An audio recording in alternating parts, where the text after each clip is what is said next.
السلام عليكم ورحمة الله وبركاته. ازيكم يا شباب؟ عاملين ايه؟ يا رب تكونوا بخير. في الفيديو اللي فات شرحنا ازاي عملنا النص اللي هنا والشعار، وفي الفيديو ده هنشرح ازاي نعمل الشعار اللي موجود في الحزام ورا في الكروكس اللي هو هنا كده. نخفي الجيومتري، تيجي من هنا نخفي الجيومتري من هنا. الخطوط اللي كانت ظاهرة دي بتخفيها من هنا وتظهرها من هنا، اللي هي الجيومتري. تمام. دلوقتي عندنا هنا كلمة كروكس. لما نخلصها هنكون احنا كده خلصنا موديل الكروكس كله، وندخل ان شاء الله في مرحلة التكتشرنج، وبعد كده ندخل في الانيميشن، وبعد كده ان شاء الله ندخل في الريندر. فانا ماشي على ترتيب ان شاء الله هنخلينا نعرف التلاتة مع بعض بأبسط الطرق ان شاء الله. دلوقتي هنمسك الحزام ونشوف هنضيف الكلمة ازاي. الاول محتاجين ريفرنس الكروكس من ورا عشان نشوف كلمة كروكس من هنا اللي هي هنا دي. طيب هندوس شيفت A واحنا باصين من هنا، ندوس شيفت A من ايمج ريفرنس، ونروح نجيب الريفرنس بتاعنا اللي هو ده. دلوقتي نضيف نصغر هنا اس جي زد كده، نطلعه برا جي واي كده. نبص من هنا تاني، نروح واير فريم نكبر شوية كده مثلا. احنا زي ما احنا قلنا مش هنلتزم بالريفرنس 100%، احنا عاوزين نعرف ازاي بنعمل التفاصيل. تمام. فاحنا عندنا هنا كلمة كروكس وفي هنا حرف تي ام تقريبا. طيب عشان نعمله محتاجين نمسك الحزام دوت، نعمل له نسخة تانية دوبليكيت شيفت دي انتر. ودلوقتي لو مسكنا الحزام الاولاني اللي هو قبل ما نعمل له نسخة، هنروح هنا على الاعدادات الاوبجكت، هتلاقي هنا في ارقام.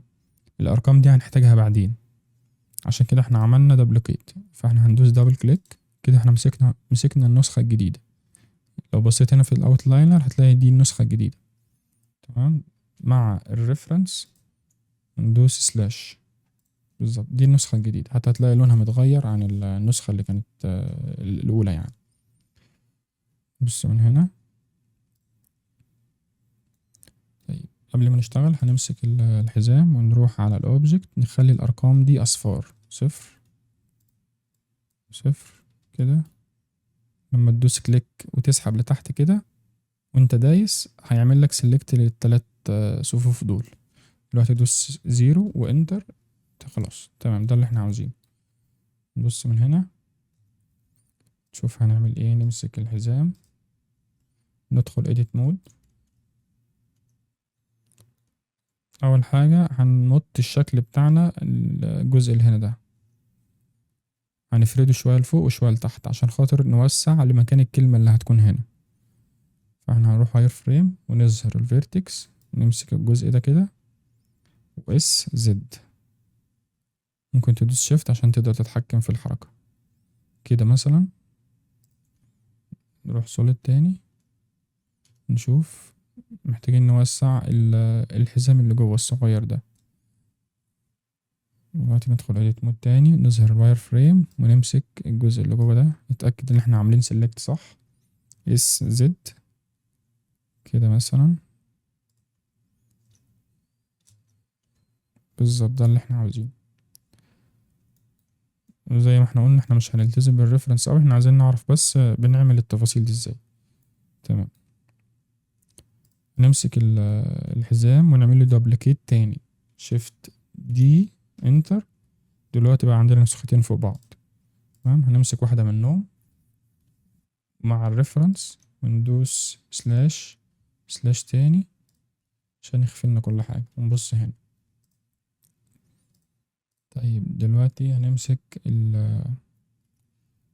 الفيرتكس اللي هنا اللي في النص، ندوس شيفت اس، نخلي الكاروسيل تكون هنا عند الفيرتكس دي عشان لما نضيف النص ينزل في الحتة دي. كاروسيل تو سيلكتد. تمام. نروح نطلع بره كده، هتلاقي الكاروسيل جت هنا. دلوقتي هنضيف shift A text. تمام، هنلف التكست ده عشان يكون الوش بتاعه هنا نفس وش الحزام من هنا كده. تمام، ندوس RX، نلف كده بالماوس. تمام، ده اللي احنا عاوزينه. ندوس كليك وارجع تاني، ندوس RX 90، انتر. تمام، دلوقتي بص من هنا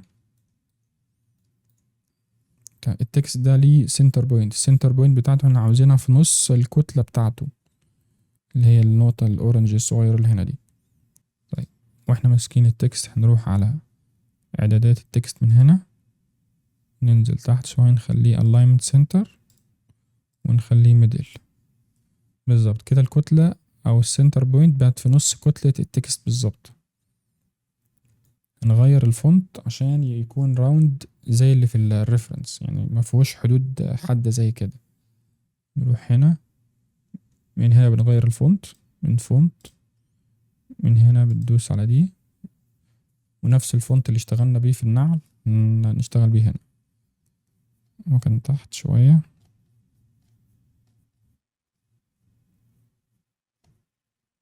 هو ده بالظبط. دلوقتي ندخل edit mode، select all crooks. تمام، هنصغر الفونت. قبل ما نصغره هنعمل كليك يمين convert to mesh، ندخل edit mode، هنلاقي فيه خطوط. التوبولوجي بتاعتنا هنا فيها خطوط كتير، هنصلح الموضوع ده بعدين. دلوقتي هنصغر الفونت اس كده مثلا، نطلع بيه شوية لفوق GZ كده مثلا. تمام، دلوقتي هنمسك الفونت بتاعنا او الشعار وندخل edit mode. زي ما احنا قلنا احنا عاوزين نصلح الفيرتكس او التوبولوجي بتاعنا ده، نخليه نضيف. نطلع برا الايديت مود ونمسك الشكل، نروح على اد موديفاير، من هنا هنختار ديسيميت ونغيرها نخليها بلانر. دلوقتي لو جيت تدخل ايديت مود هتلاقي مفيش اي تغيير حصل، لان احنا لازم نعمل ابلاي للديسيميت. نعمل له ابلاي، ودلوقتي ادخل ايديت مود هتلاقي الخطوط اختفت. طيب دلوقتي هنعمل له السكنس، السمك بتاعه، عشان نكمل نشوف احنا هنعمل فيه ايه بالظبط. احنا عاملين سيلكت، نروح على add modifier، نضيف له solidify، نزود مثلا كده او كده عادي. تمام، نعمل له apply. طيب دلوقتي احنا ماسكين كده، ندخل edit mode، هنلاقي هنا الفيرتكس بتاعتنا، الوش اللي هنا مفيهوش اي فيرتكس مفيهوش اي ايدج، لازم نضيف فيه فيرتكس وايدج عشان تساعدنا في انحناء الحزام من هنا. طيب دلوقتي هنعمل ايه؟ هنروح على add modifier من D4 او من generate، نختار ريمش، ودلوقتي هتلاقي الشكل باظ زي كده. هنيجي هنا نخليه شارب، ونخلي الرقم ده 8، وهنا نشيل علامة الصح. تلاقي الشكل بتاعك رجع زي ما هو. دلوقتي لو دخلت edit mode هتلاقي مفيش اي تغيير. عشان نشوف التغيير هنعمل له apply. دلوقتي ادخل edit mode، شوف من كتر الفيرتكس ايوه بالظبط ده اللي احنا عاوزينه. بس احنا مش محتاجين الكتلة دي كلها زي ما هي كده. هنبص من الزاوية دي مثلا، ونروح على، احنا عاوزين الوش اللي بره بس، عاوزين الوش اللي هنا ده، عاوزين الوش ده كده بس، مش عاوزين اللي ورا ده كله. نبص من هنا، نروح واير فريم ونظهر الفيرتكس. دلوقتي نمسك الوش ده بس بالظبط، ده اللي احنا عاوزينه، ده هو الوش اللي هنا. دلوقتي هندوس بي وسلكشن، اطلع برا الايديت مود واظهر السوليد. تمام، الكتلة اللي ورا دي هنحذفها، ده اللي احنا محتاجينه. نظهر الايدج بالظبط، ده اللي احنا عاوزينه كده. طيب دلوقتي هنمسك الحزام، وقبل ما نعمل له ابلاي للسب ديفيجن هناخد منه كوبي تاني، شيفت دي انتر. دلوقتي عندنا نسختين فوق بعض، واحنا عاملين سيلكت كده هنعمل ابلاي. تمام، برضو احنا عاملين سيلكت نمسك الريفرنس ونمسك الشعار بتاعنا وندوس سلاش تاني. بالظبط، لو جيت تمسك الحزام دخلت edit مود هتلاقي التوبولوجي بتاعه عامل كده، او المش بتاعه ظاهر بالطريقة دي. ممكن نضيف له كنترول 2 تاني، وبعدين نعمل له ابلاي تاني. ادخل edit مود هتلاقي التوبولوجي بتاعك بقى ظاهر اكتر او في تفاصيل اكتر. ده اللي هيساعدنا في انحناء كلمة كروكس. تمام، بعد كده هنحذفها عشان ديت هتكون متقلة الملف بتاعنا او هتقل المشروع بتاعنا. نمسك الشكل بتاعنا ده نضيف له سوليديفاي.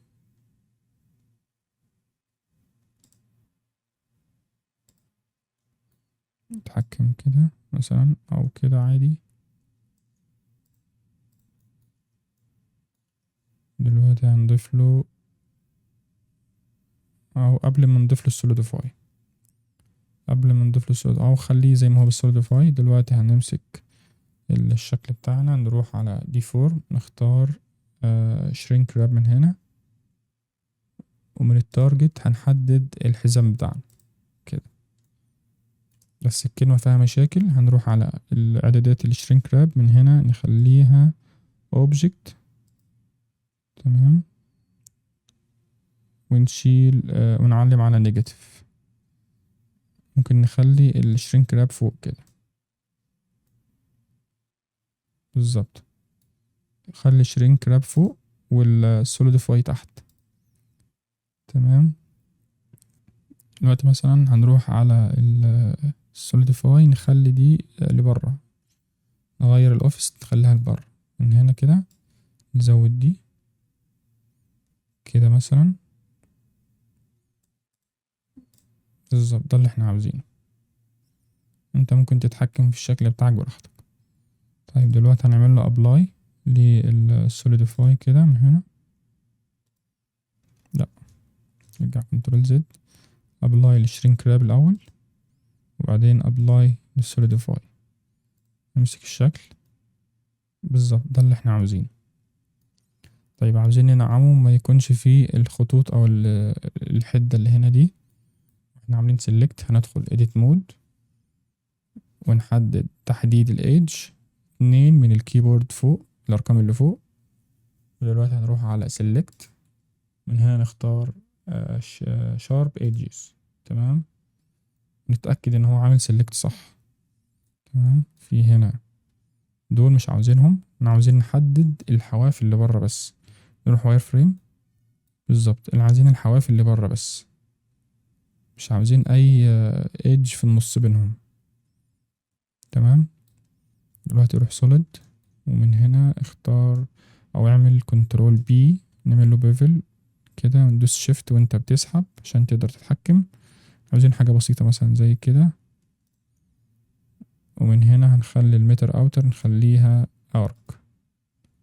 تمام، نطلع برا الايديت مود، ندوس كنترول اس عشان لو الجهاز عمل كراش ما نرجعش نعيد الخطوات دي كلها.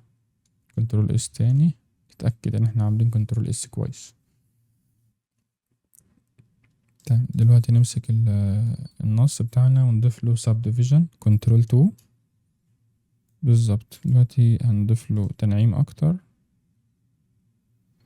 بالظبط، ده اللي احنا عاوزينه. هنيجي هنا نحذف ده خالص، نحذف الحزام ده، ديليت، وندوس سلاش. تلاقي الكلمة عندك هنا والحزام بتاعنا هنا. هنمسك الحزام الأول، الحزام ده، ونمسك نسلكت ده الأول وبعدين نمسك ده، أو لأ نمسك الكلمة الأول وبعدين الحزام. نمسك الصغير، الجزء الصغير مع الجزء الكبير، وبعدين ندوس كنترول بي ونربطهم ببعض عشان لما نيجي نحرك دي الكلمة تتحرك معاها. بس في احنا هنا عندنا نسخة تانية تحت، هنحذفها في الاخر. احنا اهم حاجة دلوقتي النسخة اللي احنا ربطنا بيها النص. تمام. ممكن نطلعها لفوق شوية جي زد كده مثلا، ونمسك دي نحذفها. دلوقتي هنمسك الحزام الجديد ده اللي احنا خلصناه خلاص، ندخل edit mode بالظبط. تمام. نروح على الأيقونة دي من هنا كده، ونضيف له من هنا copy location. تمام. من هنا ندوس كده، ومن التارجت هنختار الحزام ده. طيب دلوقتي هنعمل له apply، ونضيف واحد تاني copy rotation، ونضيف تارجت، نحدد الحزام اللي هو ده بالظبط، ونعمل له برضه apply. دلوقتي هنحذف النسخة اللي تحت بالظبط، دي اللي احنا عايزين نحذفها، خلاص مش محتاجينها. احنا خلاص كده عملنا الكلمة بتاعتنا وأمورها تمام. انت ممكن تهتم بالتفاصيل اكتر وتعمل حرف التي والام زي ما عملنا كده بالظبط، وفي كل التفاصيل يعني تقدر انت تشتغل بيها براحتك وتاخد وقتك فيها. بس احنا كده خلصنا موديل الكروكس، وان شاء الله في الفيديو اللي جاي ازاي نعمل فاينلايز او نقفل الملف بتاعنا بحيث ان هو يكون جاهز للانيميشن وجاهز للريندر. تمام. وفي الفيديو ده احنا كده خلصنا، وان شاء الله نكمل في الفيديو اللي جاي. شكرا، والسلام عليكم ورحمة الله وبركاته.